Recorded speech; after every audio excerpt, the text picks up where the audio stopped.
सेंगोल, जिसे राजदंड कहते हैं, इसका इस्तेमाल चोल साम्राज्य में होता था।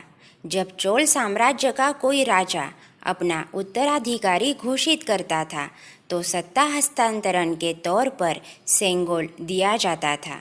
यह चोल साम्राज्य के समय से चली आ रही परंपरा है। खास तौर से तमिलनाडु और दक्षिण के अन्य राज्यों में सेंगोल को न्यायप्रिय और निष्पक्ष शासन का प्रतीक माना जाता है। कुछ इतिहासकार मौर्य और गुप्त वंश से भी सेंगोल का प्रयोग किए जाने की बात कहते हैं। देश को आज़ादी मिलने जा रही थी। भारत के आखिरी वाइसरॉय लॉर्ड माउंटबेटन अपने आखिरी टास्क की तैयारी कर रहे थे। ये टास्क था भारत को सत्ता हस्तांतरित करने का। कागजी काम पूरा हो चुका था, लेकिन ये सवाल था कि आखिर भारत की आज़ादी और सत्ता हस्तांतरित करने का सिंबल क्या होगा। लॉर्ड माउंटबेटन के इस सवाल का जवाब किसी के पास नहीं था। ऐसे में जवाहरलाल नेहरू गए पूर्व गवर्नर जनरल सी राजगोपालाचारी के पास। तमिलनाडु से संबंध रखने वाले सी गोपालाचारी भारत के ऐतिहासिक और सांस्कृतिक महत्व को समझते थे।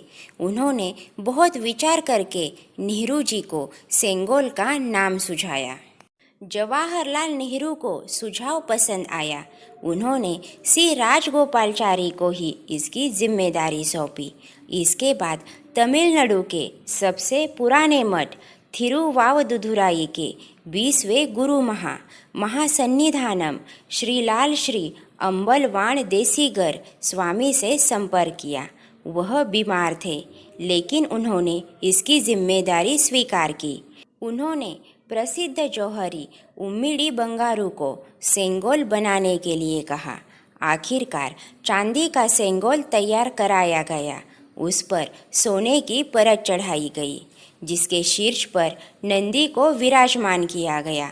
मठ की ओर से ही एक दल को विशेष विमान से नई दिल्ली भेजा गया ताकि सेंगोल को लॉर्ड माउंटबेटन तक पहुंचाया जा सके। 14 अगस्त की रात तकरीबन 11:45 पर सेंगोल को लॉर्ड माउंटबेटन को सौंपा गया। इसके बाद माउंटबेटन ने इसे तमिलनाडु से आए श्री लाल श्री अम्बलवाण देसीगर स्वामी के डेप्यूटी श्री कुमार स्वामी तंबीरन को सौंपा दिया। उन्होंने पवित्र जल से इसे शुद्ध किया। तमिल परंपरा के अनुसार थेवरम के भजन गाए गए। उस वक्त उस्ताद TN राजरथिनम ने नादस्वरम बजाया था।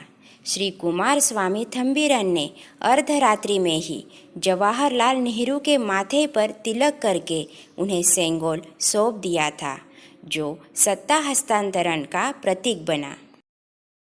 अभी तक सेंगोल इलाहाबाद संग्रहालय में था। नए संसद भवन के निर्माण के दौरान एक टीम ने रिसर्च की। PM मोदी के निर्देश पर हुई इस रिसर्च के दौरान ही सेंगोल का पता चला, जिसके बारे में लोगों को बहुत ही कम जानकारी थी। यह हमारे देश की परंपरा का अहम अंग है। शासन, न्याय और नीति के अनुरूप चले, ये इसका भाव है। दोस्तों, जानकारी पसंद आए तो लाइक ज़रूर कीजिए और हमारे चैनल को सब्सक्राइब कीजिए। धन्यवाद।